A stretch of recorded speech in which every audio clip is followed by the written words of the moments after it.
Bonjour et bienvenue sur Libé TV. Hier, notre pays a célébré 2 ans de démocratie socialiste. Lors de la fête nationale, des spectacles ou encore des concerts se sont déroulés un peu partout dans notre pays. L'armée populaire libérienne a également défilé dans les rues de la capitale, devant des milliers de spectateurs ayant fait le déplacement. De magnifiques feux d'artifice ont également été tirés dans toutes les préfectures pour le plus grand plaisir des Libériens. Comme vous pouvez le voir sur ces images. La loi nationalité a été adoptée par l'Assemblée populaire. Cette loi permet désormais de définir comment acquérir la nationalité libérienne. Et nous partons à Praia maintenant, où Arthur du Vallon a démissionné de ses fonctions de président de la République. D'après un communiqué de Cahora qui reste flou, du Vallon aurait des problèmes de santé. Quoi qu'il en soit, c'est Max Morton qui a été élu à la présidence Priane, succédant ainsi à Arthur du Vallon. C'est la fin de cette édition, merci de nous avoir suivis. Après une courte pause, retrouvez la météo suivie d'un reportage sur Edoran. À bientôt sur Libé TV. Marre des grandes chaleurs? Hydratez-vous avec Yanko. Yanko, la seule bière qui fait frissonner vos sens. Les Libériens l'adorent. L'ouvrière, les nouveaux parfums, pour elle. Sent bon. Vivez avec votre temps, en regardant la météo. Avec Libéristan Tourisme, et la G, gaz, électricité et eau.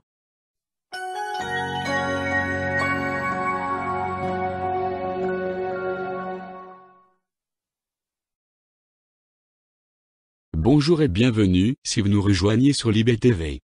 Aujourd'hui, le beau temps ne sera pas au rendez-vous à l'est du pays. Dans le Marksland, nous attendons de fortes précipitations. Demain, il y aura davantage de pluie attendue en Arévie et au Libyen. Côté température, il continuera à faire relativement chaud et humide. Pour plus d'informations, rendez-vous sur l'adresse internet qui s'affiche sur votre écran. Quant à moi, je vous dis à bientôt, et bon vent. C'était la météo. Avec Libéristan Tourisme, et la G, gaz, électricité et eau.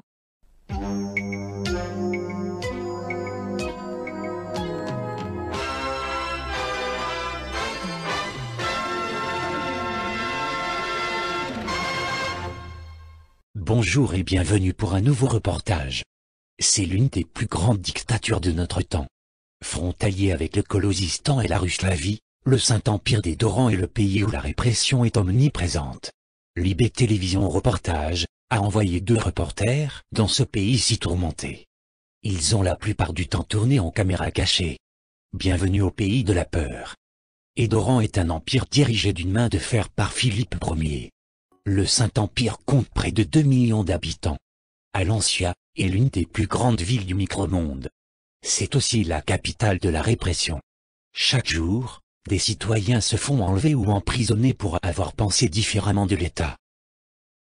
Mais, pourquoi tant de haine et de peur dans ce pays?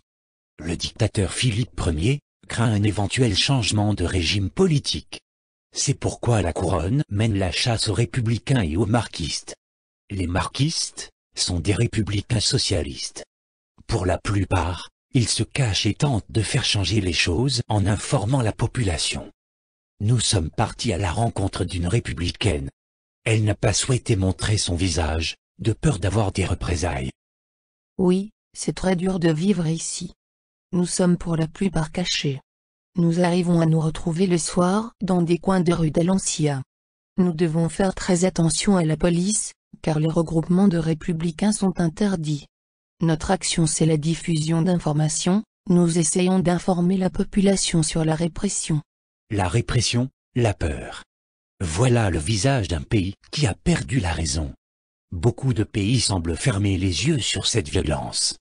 Mais si ce pays a supprimé la démocratie, il ne pourra jamais supprimer l'espoir. C'est la fin de ce reportage. À bientôt sur Libé Télévision.